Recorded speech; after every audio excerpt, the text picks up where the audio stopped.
Question pattern क्या होता है और हमें क्या पढ़ना होगा, किस बुक से पढ़ना होगा। तो hello everyone, welcome back to my channel and those one new, welcome to my channel. तो फ्रेंड्स, आप लोग बहुत टाइम से वेट कर रहे थे, मुझे बार बार कमेंट्स आ रहे हैं, डीएम्स आ रहे हैं कि आप एमएलटी और बीपीटी पर आप एक वीडियो बना दीजिए।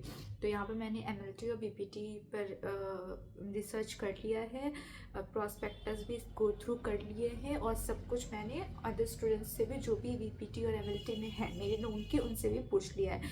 तो आपको सबसे ज़्यादा बीपीटी का तो मैंने भी काफ़ी, जब मेरा टाइम था तो मैंने भी बीपीटी के काफ़ी रिसर्च किए हुए थे। तो बीपीटी के बाद तो आई हैव इनफ नॉलेज।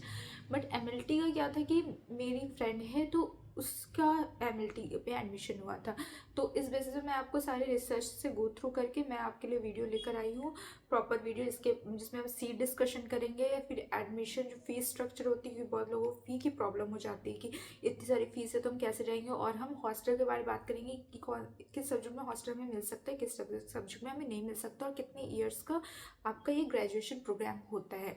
तो चलिए वीडियो को शुरू करते हैं, स्किप मत कीजिएगा, और जो चैनल पर नए वो सब्सक्राइब कर ली। और भी आपको ज़रूरी अपडेट्स यहाँ पर मिलती रहेगी। जो भी आप कमेंट सेक्शन में मुझसे पूछते हो तो मैं उसका रिप्लाई देती हूँ, वरना मैं वीडियो के थ्रू आपको बता देती हूँ।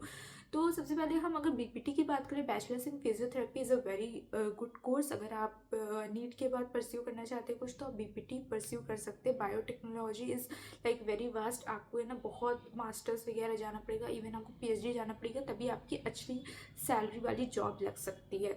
वरना अगर आप बीपीटी जाएंगे तो आपका बीपीटी ज़्यादा अच्छा है। मैं पहले भी वीडियो में आपको डिस्कस कर चुकी हूँ कि फिजियोथेरेपी है काफ़ी स्कोप्स है। तो बात करें जामिया मिलिया इस्लामिया की, तो बीपीटी का जो आपका फॉर्म डेट का जो टाइमिंग होता है वो आपका मार्च का होता है। तो फरवरी लास्ट या मार्च स्टार्टिंग में ही हमेशा आते हैं, लाइक 5 मार्च और 7 मार्च के बीच में आपके फॉर्म्स आ जाते हैं। जो आप पीपीटी की बात करें, एमएलटी की बात करें, जामिया किसी भी यूजी प्रोग्राम की बात करें, आपके जो होते हैं मार्च के फर्स्ट वीक में आपके फॉर्म रिलीज हो जाते हैं। और आपके जो एडमिशन होती है, जो आपके एग्जाम्स होते हैं वो आपके होते हैं मई में, और जो आपकी एडमिशन होती है उसके 1 महीने बाद होते हैं, रिजल्ट के 1 महीने, या आपको कुछ टाइम आपको बता दिया जाता है कि आपका इतना टाइम में आपका एडमिशन का डेट आ चुका है। बीपीटी की जो, अब हम बात करते हैं सीट की, तो बीपीटी की जो सीट होती है वो आपकी 40 सीट होती है जामिया मिलिया इस्लामिया में। और जो आपके सेमेस्टर होते हैं, लाइक आपके जो ईयर्स होते हैं वो आपके 4.5 ईयर्स होते हैं। और जो आपकी फीस लगती है वो टोटल लगती है आपको 23,800 आपकी फ़ीस लगती है पर ईयर। और अगर हम एमएलटी की बात करें तो एमएलटी के जो सीट्स होते हैं वो 50 सीट्स होती है, और जो ड्यूरेशन होता है प्रोग्राम का वो होता है 6 सेमेस्टर आपके होते हैं। और जो आपकी फ़ीस होती है वो आपकी लगती है 47,700, जो कि सेल्फ फाइनेंस्ड कोर्स है। तो B Voc MLT is a self financed course, इसमें आपको हॉस्टल नहीं मिलेगा। तो अगर जो बी वॉक करना चाहते हैं एमएलटी से तो आपको जो हॉस्टल नहीं मिलेगा, तो ये आपकी एक डिसएडवांटेज होती है। बट हाँ, MLT is also very good course. B Voc होता है, आपको ईजिली आपको लेबोरेटरी वर्क में काम मिल सकता है एमएलटी करने के बाद। तो अगर आप एप्लीकेशन बेस्ड ढूंढ रहे हैं तो आप एमएलटी में जा सकते हैं, वरना आप पीपीटी में जा सकते हैं। और अगर आपको कोई भी और क्वेश्चंस के रिगार्डिंग पूछना है तो मैं आपको उससे पहले कमेंट आप कर दीजिएगा कि जो जो आपको क्वेश्चंस पूछना है, तो मैं आपके सारे डाउट क्लियर कर दूंगी। और अब हम बात करते हैं कि क्वेश्चन पैटर्न क्या होता है और हमें क्या पढ़ना होगा, किस बुक से पढ़ना होगा। तो बीपीटी और एमएलटी का आपका सेम क्वेश्चन होते हैं। आपके फिजिक्स, केमिस्ट्री, बायोलॉजी आएंगे, और आपको जो पढ़ना होगा आपको एनसीईआरटी बुक से ही पढ़ना है। एमएलटी के काफ़ी इजी क्वेश्चंस होते हैं बीपीटी के कंपैरिजन में। बीपीटी के भी इजी होते हैं बट एमएलटी के ज़्यादा इजी होते हैं। तो आपको फिजिक्स, केमिस्ट्री, बायोलॉजी पढ़ना है, जिसमें आपको बायोलॉजी 50% रहेगा, तो बायोलॉजी बहुत अच्छे से पढ़ना है, स्कोरिंग सब्जेक्ट है आपका। देन आपका फिजिक्स, केमिस्ट्री रहेगा। बीपीटी में क्या होता है, फिजिक्स बहुत ज़्यादा टफ दे देता है कभी कभी, तो आपको ना अगर आप फिजिक्स नहीं भी पढ़ सकते तो केमिस्ट्री बहुत अच्छे से पढ़ लीजिए।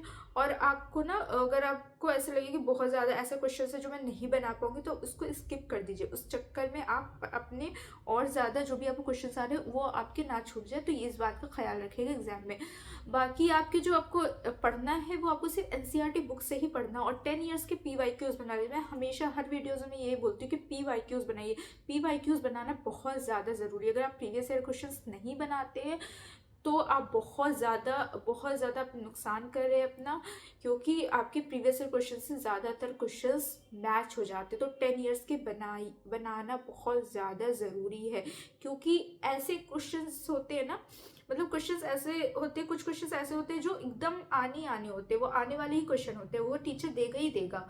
तो वो PYQs, अब आपको तो नहीं पता ना ये कौन से आने वाले क्वेश्चन है, क्योंकि आप तो एक स्टूडेंट हो, कुछ लोग अंदाज लगा लेते लेकिन कुछ लोग नहीं लगा पाते। तो PYQs इसलिए बनाइए ताकि वो क्वेश्चन मैच होंगे ही होंगे, इसलिए PYQs बनाना बहुत ज़्यादा ईजी है।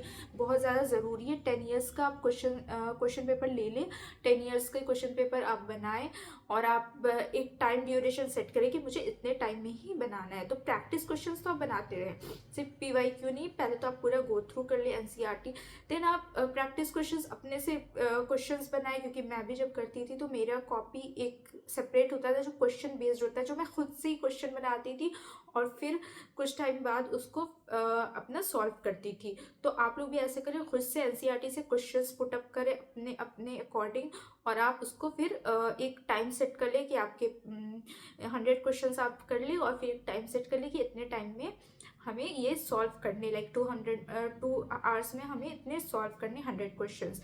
तो वो चीज़ है ना, अगर आप घर पे हैं और घर पे अगर आपको 2 आवर्स में आप 100 क्वेश्चन सॉल्व कर पा रहे हैं, तो आपको ये करना है कि आप और ज़्यादा जल्दी करें, लाइक आप 1 आवर 50 मिनट और है ना 40 मिनट में आपको क्वेश्चन सॉल्व करने हैं अपने, ताकि आप जब एग्जाम सेंटर में जाते हैं तो क्या होता है कि आप घर पे तो अब आपका माइंड वैसा, देखिए ह्यूमन माइंड जो होता है वो बहुत अलग होता है। तो अगर आप घर पे तो आप कंफर्ट जोन में आप जितना भी सोच ले कि नहीं मैं तो एग्जाम सेंटर के अकॉर्डिंग पढ़ रहा हूँ या पढ़ रही हूँ, तो ऐसा नहीं होता, थोड़ा तो कंफर्ट जोन में आ ही जाता है। लेकिन आप जब एग्जाम सेंटर पे जाते हो तो आप थोड़ा पैनिक करते हैं, थोड़ा अलग दिमाग जाता है, अलग जगह दिमाग घूमता है, या हमें ऐसा लगता है कि कुछ क्वेश्चंस ऐसे होते हैं जो हमें बहुत ज़्यादा आ रहे होते हैं, बहुत ज़्यादा ईजी होते हैं, लेकिन हम सोचते हैं कि भाई इतने ईजी क्वेश्चंस कहाँ से आ सकते हैं। तो आप ना अलग दिमाग लगा देते हो और गलत करके आ जाते हैं वही ईजी क्वेश्चन को। तो ये चीज़ सोचनी, कभी कभी बहुत ज़्यादा ईजी क्वेश्चन दे देते हैं जो आपकी स्कोरिंग होती है, जो सब कोई कर पाए, क्योंकि कुछ क्वेश्चंस इजी देना भी ज़रूरी होता है ना कि हर कोई कर पाए उस क्वेश्चन को। तो आपको 3-4 क्वेश्चन तो बहुत ज़्यादा इजी मिल जाएंगे, तो आपको ये नहीं सोचना कि भाई बहुत ज़्यादा इजी है, इतना इजी है तो इसमें कुछ तो कुछ गड़बड़ होगा, ऐसे बहुत लोगों का माइंड चलता है।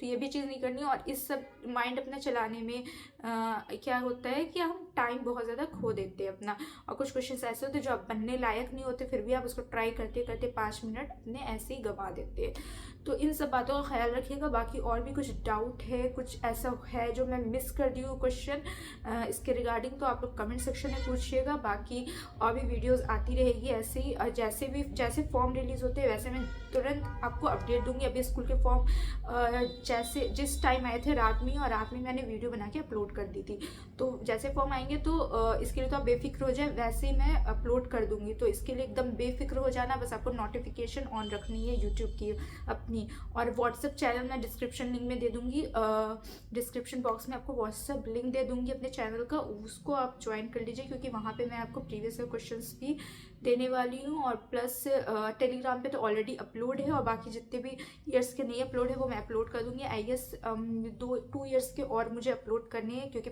उससे पहले 2025 से पहले CUET था 2 बार, तो वो तो नहीं आएंगे। बाकी 2025 के मुझे अपलोड करने हैं, तो वो मैं अपलोड कर दूंगी। बाकी आप लोग बढ़िया से पढ़िए। All the best and take care of your self.